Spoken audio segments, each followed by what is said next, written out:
नरेंद्र मोदी जिंदाबाद। नरेंद्र मोदी जिंदाबाद। बोले भारत माता की।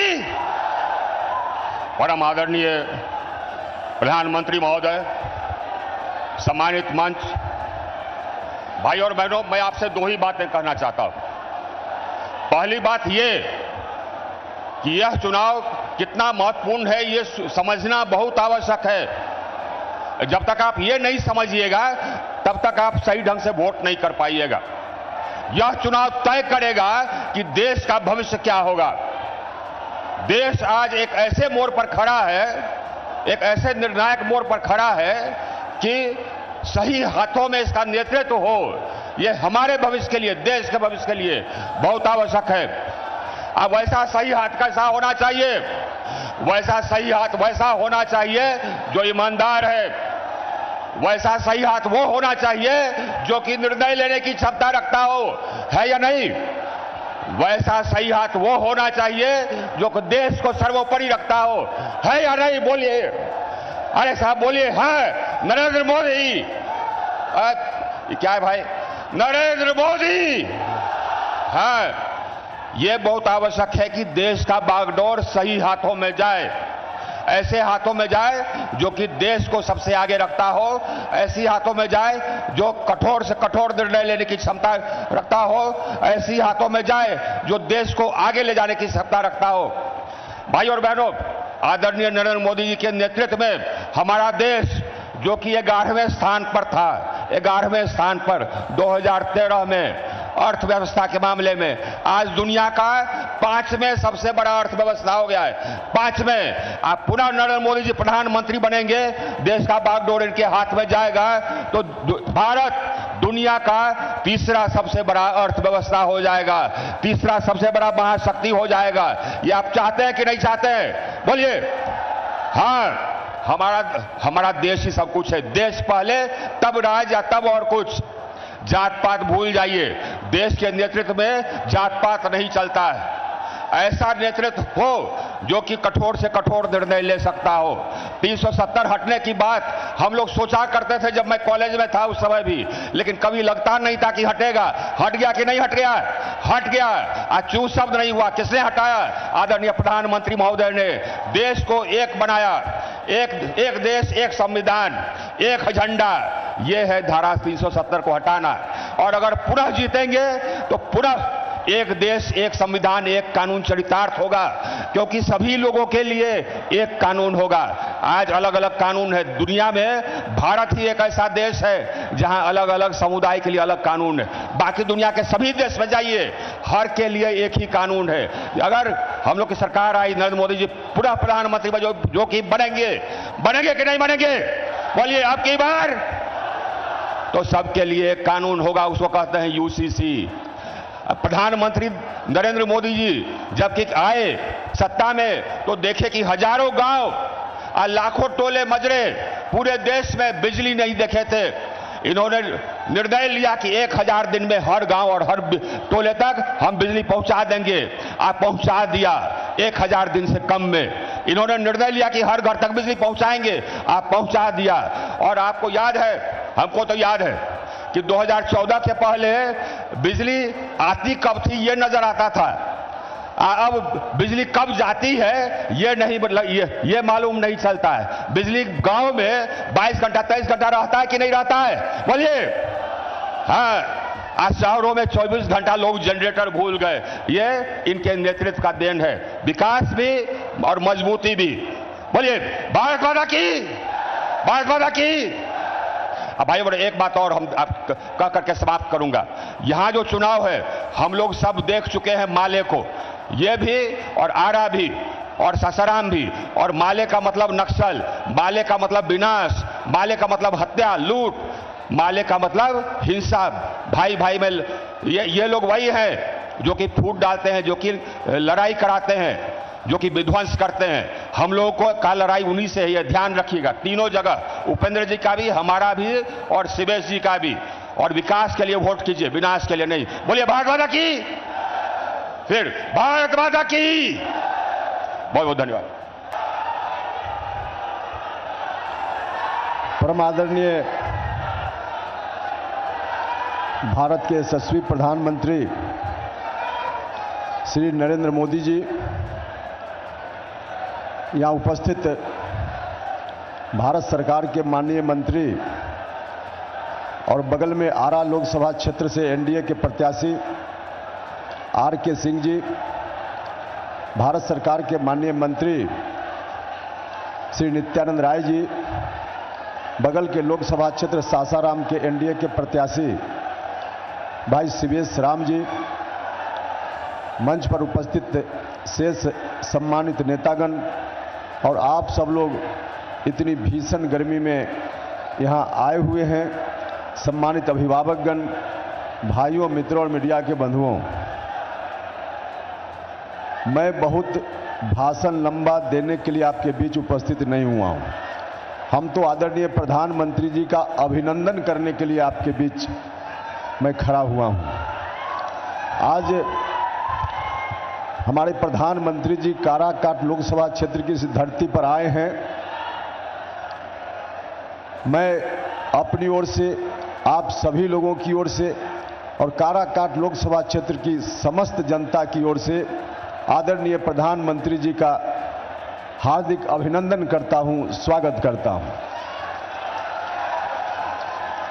जहां हम इनके आगमन के लिए इनका स्वागत करते हैं, भाइयों और मित्रों, 2014 में भी आप सब लोगों ने मुझको आशीर्वाद दिया था। हम आप सब लोगों से फिर से एक बार आशीर्वाद के लिए आग्रह करने के लिए आए हैं। आपने आशीर्वाद उस वक्त दिया, प्रधानमंत्री जी की कृपा से मेरे हाथ में ताकत आई, केंद्रीय विद्यालय से संबंधित विभाग का मैं मंत्री बना, अपने लोकसभा क्षेत्र के 7-8 हजार बच्चों का देश के विभिन्न केंद्रीय विद्यालयों में नामांकन हमने कराया। यह ताकत किसने दी? उपेंद्र कुशवाहा के हाथ में यह ताकत आदरणीय प्रधानमंत्री नरेंद्र मोदी जी ने दी। इस बात के लिए भी हम इनका अभिनंदन करते हैं। कई केंद्रीय विद्यालयों को स्वीकृति मिली, यह ताकत उपेंद्र कुशवाहा के हाथ में आदरणीय प्रधानमंत्री श्री नरेंद्र मोदी जी ने दी। इस बात के लिए भी हम इनका अभिनंदन करते हैं, स्वागत करते हैं। डालमिया नगर का एक बड़ा इशू बहुत पहले से अपने यहां है। डालमिया नगर कभी इंडस्ट्रीज का बहुत बड़ा हब हुआ करता था। बरसों पहले वह जगह बिल्कुल वीरान हो गई, सुनसान हो गई। फिर से वहां डालमिया नगर में कारखाना लगे, उद्योग लगे। इस इलाके की यह चिर प्रतीक्षित मांग रही है। आप सब लोगों ने 2014 में आशीर्वाद दिया, हमने इस विषय पर ध्यान देना शुरू किया और उस वक्त जानकारी मिली कि रेलवे एक कारखाना यहां खोलना चाहती है, उसका प्रस्ताव रेलवे की ओर से है। हमने कोशिश की कि रेलवे का प्रस्ताव है तो आखिर बन क्यों नहीं रहा। जो जानकारी मिली उस जानकारी के आधार पर कई तरह की बाधाएं थी। धीरे धीरे उन तमाम बाधाओं को हमने दूर किया और उन बाधाओं को दूर करते हुए एक स्थिति बनी अंत में आकर कि सभी बाधाओं को दूर करने के बाद शिलान्यास का समय आया। शिलान्यास होता उसके पहले कार्यकाल लगभग समाप्त हो गया तो शिलान्यास उस वक्त नहीं हो पाया। लेकिन शिलान्यास तक उसकी स्थिति लाने की ताकत किसने दी? उपेंद्र कुशवाहा के हाथ में। तो यह ताकत आदरणीय प्रधानमंत्री श्री नरेंद्र मोदी जी ने दी। इसलिए भी हम इनका अभिनंदन करते हैं, स्वागत करते हैं। और हम आप सब लोगों से हाथ जोड़कर आग्रह करते हैं कि आप सब लोगों ने जिस तरह से 2014 में आशीर्वाद दिया था, हमने ईमानदारी से आप सभी लोगों की सेवा करने का भरपूर प्रयास किया। इस बार भी आप सब लोग मिलकर एक बार उपेंद्र कुशवाहा को आशीर्वाद दीजिए। जो काम उस समय पेंडिंग रह गया, डालमिया नगर में रेल कारखाना लगे सहित और भी कई सिंचाई की बड़ी बड़ी परियोजनाएं यहां लंबित हैं और भी कई इस तरह का काम है जिसको करने की जरूरत है। उन लंबित परियोजनाओं, उस तरह के जो रुके हुए काम हैं, उन तमाम कार्यों को इस बार यदि आप सब लोगों ने उपेंद्र कुशवाहा को आशीर्वाद दिया तो निश्चित रूप से उन तमाम कार्यों को इस बार पूरा किया जाएगा। डालमिया नगर का रेल कारखाना न सिर्फ शिलान्यास होगा, न सिर्फ उसका शिलान्यास होगा, बल्कि उसका शिलान्यास और उद्घाटन भी इसी कार्यकाल में होगा। कारखाना बनकर तैयार होगा, नौजवानों को रोजगार मिलेगा। हर तरह से जो पहले आपने हुक्म किया उन तमाम हुक्म को पूरा किया जाएगा और बाद में भी आप हुक्म करेंगे। सभी हुक्म आदरणीय प्रधानमंत्री जी की कृपा से हम पूरा करेंगे, यही कहने के लिए हम आए हैं। तो इसलिए आप सब लोगों से हाथ जोड़कर प्रार्थना है कि एक बार फिर से आप सब लोग मिलकर उपेंद्र कुशवाहा को आशीर्वाद दीजिए, ताकि यहां से जाकर हम जानते हैं कि आप सब लोग फिर से आदरणीय नरेंद्र मोदी जी को तीसरी बार भारत का प्रधानमंत्री बनाना चाहते हैं। इसलिए आप सब लोगों से हम आशीर्वाद की आकांक्षा रखते हैं कि आप सब लोग आशीर्वाद दीजिए, ताकि यहां से दिल्ली जाकर आदरणीय नरेंद्र मोदी जी को तीसरी बार प्रधानमंत्री बनाने में काराकाट की भूमिका को हम सुनिश्चित कर सकें। बहुत बहुत धन्यवाद। मुझे पता है आप सभी अपने लोकप्रिय प्रधानमंत्री जी को सुनने के लिए बेताब हैं, तो आदरणीय प्रधानमंत्री जी को मैं अब आमंत्रित करना चाहूंगी कि वो आए और सासाराम और काराकाट की जनता को संबोधित करें। आदरणीय प्रधानमंत्री जी।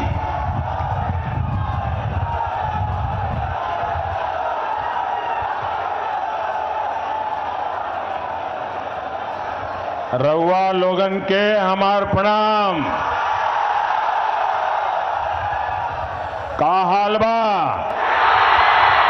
हमारा काराकाट के भाई बहन लोग ठीक है ना? 24 के चुनाव के 6 चरण आज पूरे हो जाएंगे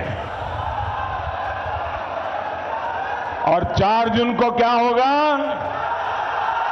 4 जून को क्या होगा? 4 जून को क्या होगा? फिर एक बार, फिर एक बार, फिर एक बार। और इसलिए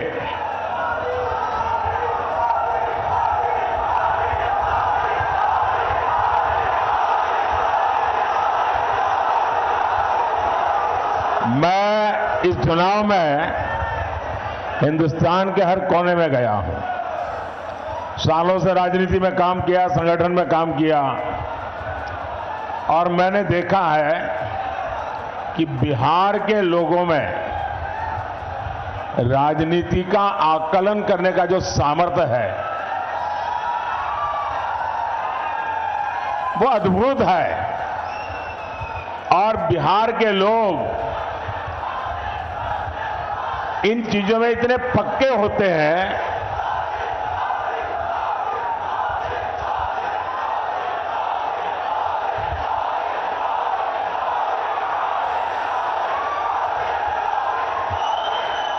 बिहार के लोग इतने पक्के हिसाब किताब के लोग होते हैं कि वे कभी भी वो वोट डालने से पहले 50 बार सोचते हैं कि मेरा वोट बेकार तो नहीं जाएगा ना।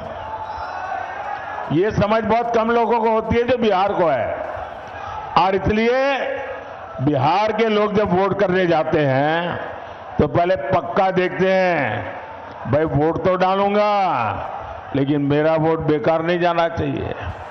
वो सोचता है जिसकी सरकार बनना पक्का है वोट तो उसी को डालूंगा। है कि नहीं बिहार का ऐसा? बिहार निर्णायक होता है और इसलिए मुझे पक्का भरोसा है कि बिहार के लोग इस बार वोट डाल करके प्रधानमंत्री भी पक्का कर लेंगे। साथियों, 4 जून की शाम होते होते बिहार में एक और काम होगा। बताऊं क्या होगा? ये अखबार वाले लिखेंगे कि मोदी भविष्यवाणी कर रहा है। मैं भविष्यवाणी नहीं कर रहा हूं, लेकिन मैं आपको बताता हूं। 4 जून शाम होते होते आरजेडी वाले कहेंगे कि कांग्रेस ने लुटिया डुबो दी।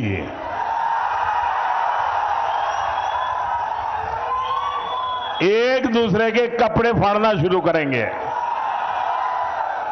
4 जून को दूसरा क्या होगा वो भी बता देता हूं। ये कांग्रेस का शाही परिवार क्या करेगा? कांग्रेस का शाही परिवार पराजय का ठिकरा खड़गे जी के सर पर फोड़ करके वो विदेश में छुट्टियां मनाने चला जाएगा और बेचारे खड़गे जी कार्यकर्ताओं का गुस्सा सहते सहते थक जाएंगे। भाइयों और बहनों, कांग्रेस, आरजेडी और इंडी गठबंधन को देश बार बार खारिज कर चुका है, नकार चुका है। इनके पास न विजन है, इनके पास सिर्फ और सिर्फ कंफ्यूजन है। इनके पास हौसला का नामो निशान नहीं, इनके पास हताशा ही भरी पड़ी है। इनके पास नीति नहीं है, निर्णय लेने की क्षमता नहीं है। ये सिर्फ नकारापन लेकर के जी रहे हैं। दशकों तक इनकी पूरी राजनीति डरो और डराओ के मंत्र पर चली है, लेकिन मोदी ने इनका ये जो डर का गुब्बारा है ना, उस गुब्बारे को ही फोड़ दिया है। और हालत तो ये है कि मोदी उनके डर को भी डराता है। साथियों, ये इंडी गठबंधन वाले देश को डराते थे, देश को ऐसा डराते थे और 70 साल से डराते थे। क्या कहते थे? अयोध्या में अगर राम मंदिर बना तो देश में बवाल हो जाएगा, खून की नदियां बहेगी।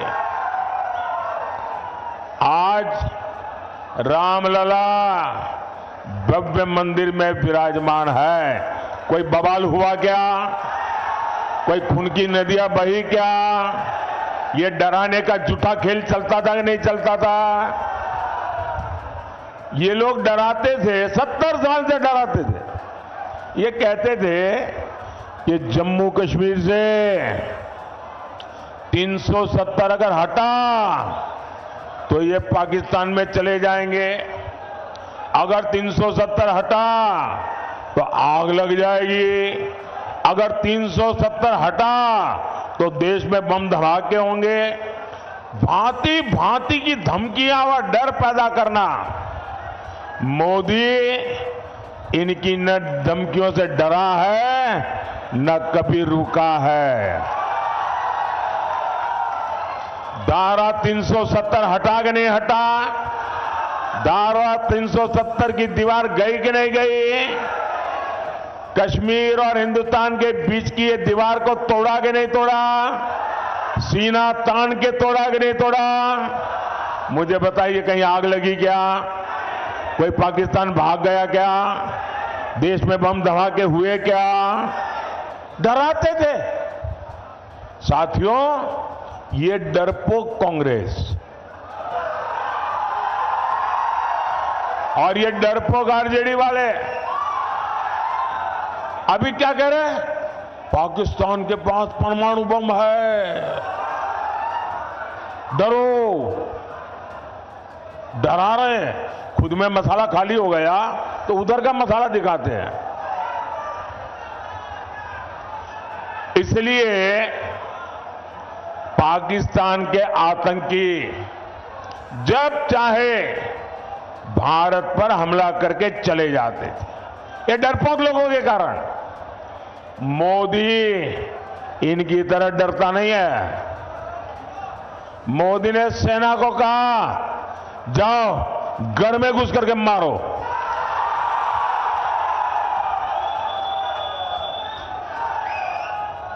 आज पाकिस्तान कुछ करने से पहले 100 बार सोचता है। इसी कांग्रेस के राज में, आरजेडी के राज में ये नक्सलियों ने सबको डरा करके रखा था। मोदी डरता नहीं। आज नक्सलियों की सफाई पुरजोश चल रही है। साथियों, यही इंडी वाले एक और धमकी देते थे। ये कहते थे कि बड़े भ्रष्टाचारियों पर हाथ डालो तो मोदी की कुर्सी हिला देंगे। मोदी डरता नहीं है।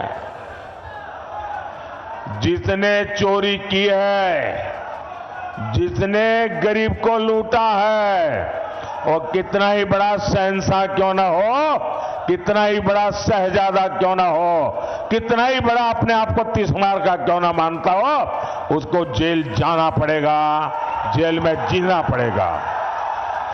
और जेल की रोटी चबा करके ही उसकी जिंदगी पूरी होने वाली है। मुझे बताओ भाई, अगर कोई लूट करता है, आपके हक का छीन लेता है, तो छोटे लोगों को तो जेल में बंद करने के लिए कोई चिल्लाता नहीं है।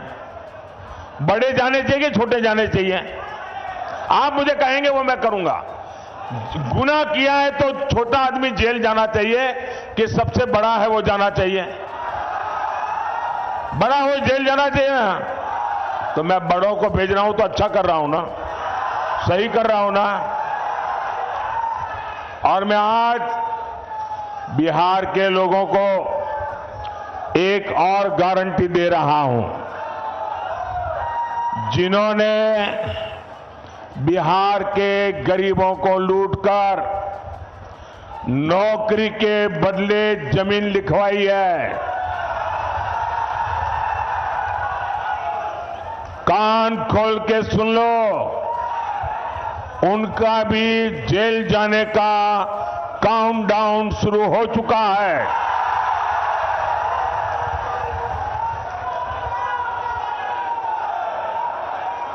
ये जैसे ही ये हेलीकॉप्टर में चक्कर मारने का समय उनका पूरा होगा, जेल का रास्ता तय हो जाएगा।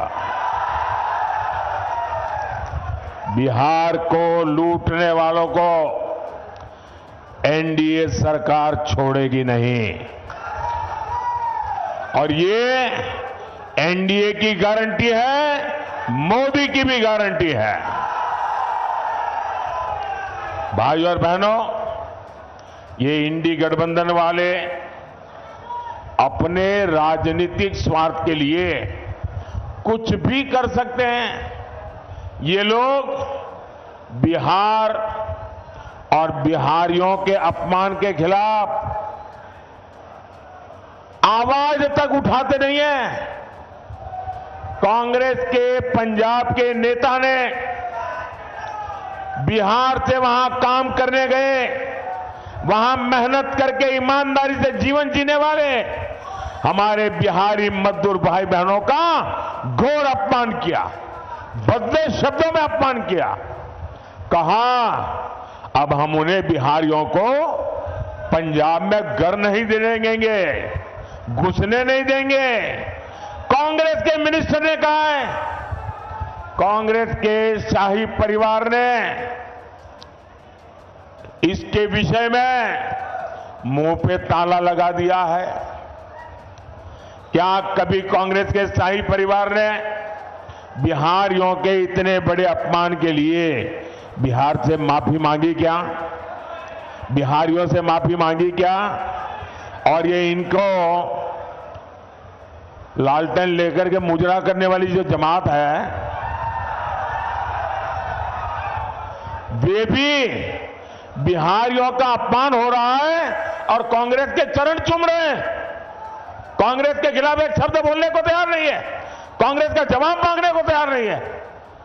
आरजेडी में हिम्मत नहीं कि बिहारियों के अपमान पर वो कांग्रेस को एक शब्द भी बोल पाए।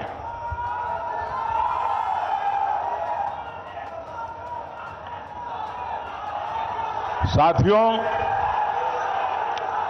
इंडी गठबंधन के एक साथी डीएमके के नेता ने बिहारियों के लिए बद्दी बद्दी गालियां बोली। तेलंगाना में कांग्रेस के मुख्यमंत्री ने बिहारियों को भला बुरा कहा।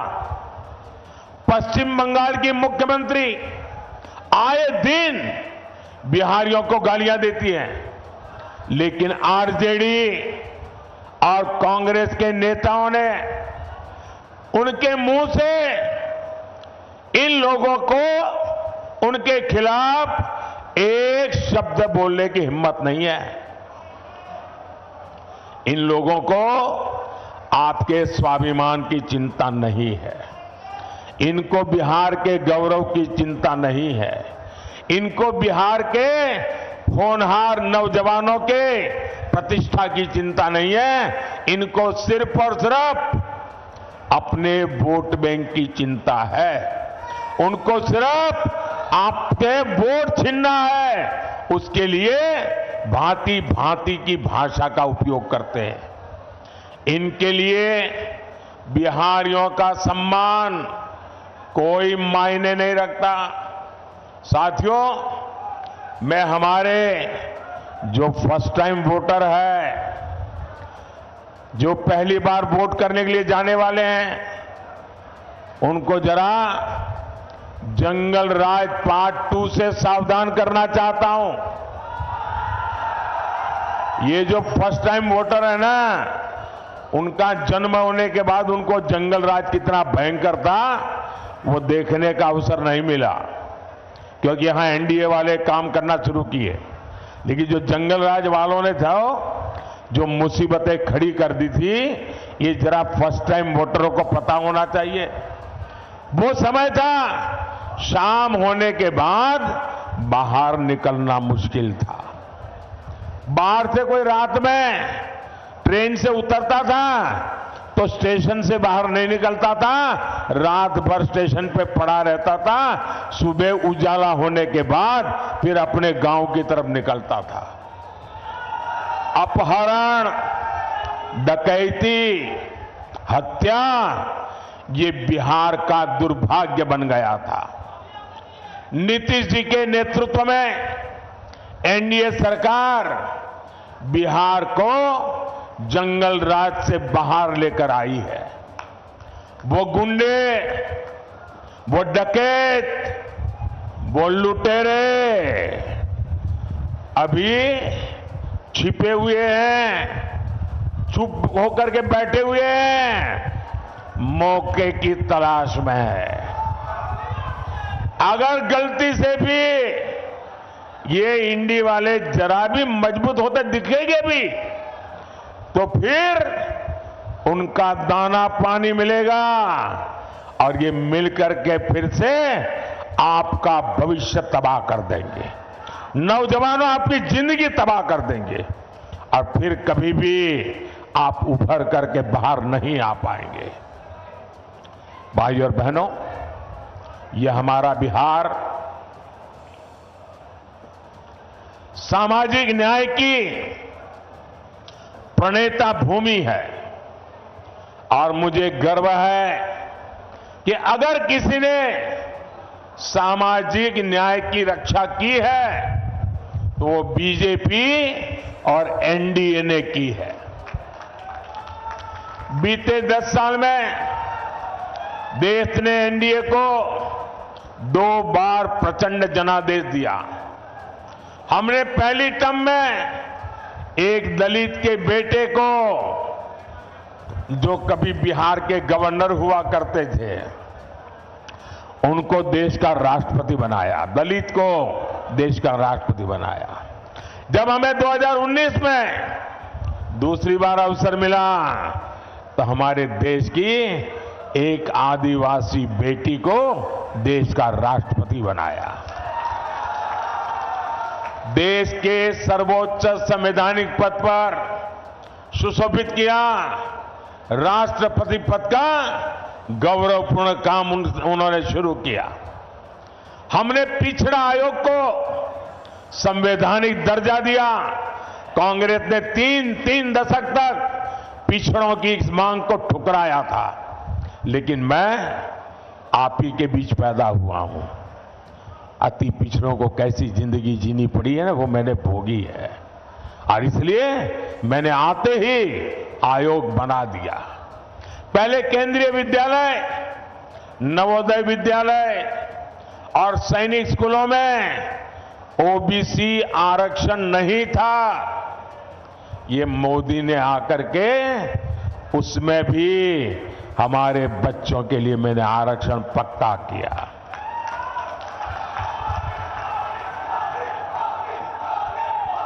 मेडिकल की पढ़ाई में भी केंद्रीय कोटे में पहली बार ओबीसी आरक्षण हमने लागू किया। ये हमारा ट्रैक रिकॉर्ड है। साथियों, इसकी विपरीत आज इंडी गठबंधन वाले एससी, एसटी, ओबीसी, अति पिछड़े, उनका सबका आरक्षण छीन किए कि एक बहुत बड़ी साजिश रच रहे हैं।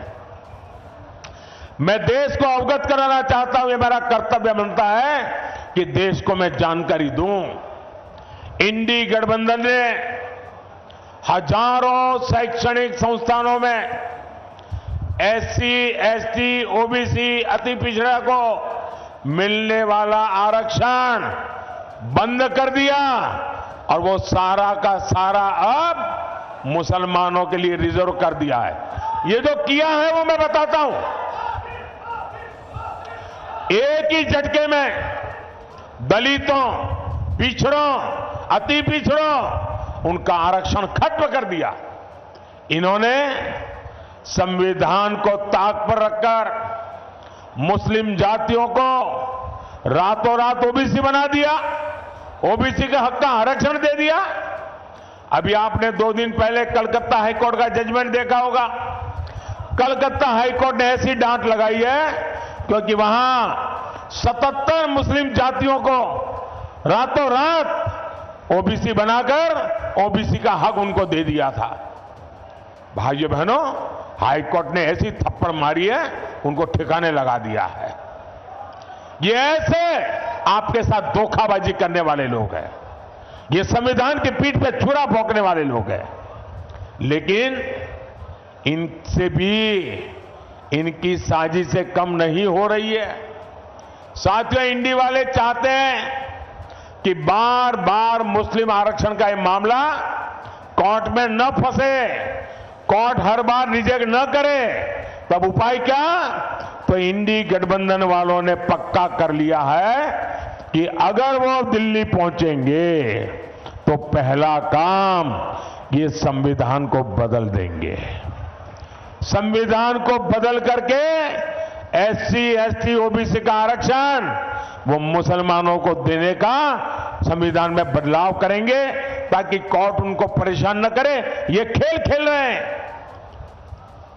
भाइयों बहनों, मैंने ठीक 1 महीने पहले इंडी वालों को चैलेंज किया था। देश के हर राज्य में जाकर के बोला हो। मैंने उनको इतना ही कहा कि भाई अगर आप चुनाव में आए हो, जनता जनार्दन ही देश के मालिक है। जनता जनार्दन को लिख करके दो कि हम सत्ता में आएंगे तो हम संविधान में परिवर्तन नहीं करेंगे, हम सत्ता में आएंगे तो एससी, एसटी, ओबीसी का आरक्षण छीन नहीं लेंगे, हम सत्ता में आएंगे तो धर्म के आधार पर आरक्षण नहीं करेंगे, हम मुसलमानों को यहां से छीन कर उनको नहीं देंगे। लिख करके दो ना। मैंने कहा 1 महीना हुआ, 1 महीना लिखने की बात छोड़ो, बोलने की हिम्मत नहीं है उनकी। इसका मतलब पेट में पाप है। बिहार में मेरा यादव परिवार है, बिहार में मेरा कुर्मी परिवार है, बिहार में मेरा कुशवाहा परिवार है, बिहार में मेरा कलवार परिवार है, बिहार में मेरा तेली परिवार है, मेरा सूरी परिवार है, मेरा कानू परिवार है, मेरा निषाद परिवार है, मेरा पासवान परिवार है, मेरा रविदास परिवार है, मेरा मुसहर परिवार है। ऐसी हर जाति के सबसे बड़े दुश्मन अगर कोई है तो ये आरजेडी कांग्रेस वाले हैं। ये मुखौटा सामाजिक न्याय का लगाते हैं, लेकिन तुष्टीकरण करते हैं। वोट बैंक की राजनीति के गुलाम हो चुके हैं और वोट बैंक वाले जैसे नचाए ये नाचते रहते हैं। और 24 के इस चुनाव में मोदी ने उनको बेनकाब कर दिया है, उनका मुखौटा मैंने नीचे उतार दिया है। साथियों, मोदी इनकी साजिशों का भी पर्दाफाश करेगा और विकास के लिए भी उतनी ही मेहनत करेगा। आने वाले 5 साल बिहार के विकास के लिए अभूतपूर्व रहने वाले हैं। ये जो डेडिकेटेड फ्रेट कॉरिडोर यहां से गुजर रहा है, यहां 4 लेन 6 लेन के हाईवे बन रहे हैं, इनसे कंस्ट्रक्शन से जुड़े हर सेक्टर में अब रोजगार बढ़े। आने वाले समय में यहां लॉजिस्टिक्स सेक्टर के लिए, भंडारण से जुड़े सेक्टर के लिए बहुत संभावना है। रोहतास हो, कैमूर हो, औरंगाबाद हो, इस पूरे क्षेत्र में कृषि आधारित उद्योगों और दूसरे उद्योगों के लिए नए अवसर बनेंगे। साथियों, एक क्षेत्र तो धान का कटोरा है, यहां आलू जैसी सब्जियां पैदा होती है। मोदी सरकार अनाज भंडारण में भी सहकारिता को बढ़ावा दे रही है। इसके तहत दुनिया की सबसे बड़ी भंडारण योजना पर काम शुरू हो चुका है। आने वाले 5 साल में सब्जियों के लिए कोल्ड स्टोरेज क्लस्टर भी हम बनाने जा रहे हैं। साथियों, यहां इतनी बड़ी संख्या में मेरी माताएं बहनें आई हुई हैं। उनका जीवन आसान बनाना गरीब के इस बेटे का संकल्प है। इसलिए मोदी ने मुफ्त अनाज और मुफ्त इलाज एक गारंटी दी है। अब तो मोदी माताओं बहनों को और भी गारंटी दे रहा है। पहली गारंटी, आने वाले सालों में 3 करोड़ बहनों को हम लखपति दीदी बनाएंगे। आने वाले दिनों में हर परिवार में जो बुजुर्ग है, 70 साल से ऊपर है, अगर वो बीमार है, इलाज की जरूरत है, तो उनके बेटे बेटी को इलाज का खर्चा नहीं करना पड़ेगा। ये दिल्ली में आपका बेटा इसका खर्चा करेगा। और एक काम मैं आपके लिए करना चाहता हूं, मैं आपका बिजली का बिल 0 करना चाहता हूं। और इसलिए हमने पीएम सूर्यघर मुफ्त बिजली योजना बनाई है। और मुफ्त घर बिजली योजना में आप अपने लिए तो मुफ्त में बिजली उपयोग करेंगे, ज्यादा बिजली आप बेच सकेंगे। और इसके लिए सरकार सोलर पैनल लगाने के लिए 75,000 रुपये तक की आर्थिक मदद हर परिवार को करेगा। 75,000 रुपया। और जैसे आपको मोदी सरकार में पक्का घर, शौचालय, नल से जल, सस्ता सिलेंडर मिला, वैसे ही मोदी अपनी हर गारंटी पूरी करेगा। मैंने गैस का सिलेंडर देने की गारंटी पूरी की कि ना की? जरा जोर से बताइए ना। मैंने गैस का सिलेंडर देने की गारंटी पूरी करी कि ना की? करी ना? तो इस बार मुझे गैस के सिलेंडर पर वोट भी चाहिए। भाइयों और बहनों, ये एमपी बनाने का नहीं, ये पीएम बनाने का चुनाव है। ये देश में एक मजबूत सरकार बनाने का चुनाव है। इसलिए आप जब काराकाट से मेरे साथी उपेंद्र कुशवाहा जी को वोट डालेंगे तो वोट सीधा मुझे मिलेगा। सासाराम से शिवेश राम जी को दिया वोट सीधा मोदी को मिलेगा। आरा में आरके सिंह को दिया हुआ वोट सीधा मोदी को मिलेगा। आप घर घर जाकर मेरी ये बात पहुंचाइएगा और एक काम करिएगा। करेंगे? जरा जोर से बताइए, करेंगे? आप जाकर के हर घर में बताना कि वो मेरे खातिर, मेरे देश के खातिर विकसित भारत बनाने के लिए आपके गांव में जो भी देवस्थान हो, आपके गांव में जो भी तीर्थ स्थान हो, वहां जाकर के मेरी तरफ से परमात्मा के आगे मत्था टेकना। करेंगे? मेरी तरफ से परमात्मा को मत्था टेकेंगे अपने गांव में, और मेरी तरफ से परमात्मा को मांगना कि विकसित भारत बनाने के लिए परमात्मा हमें आशीर्वाद दे। इतना काम करेंगे, पक्का करेंगे। बोलिए भारत माता की, भारत माता की, भारत माता की। बहुत बहुत धन्यवाद।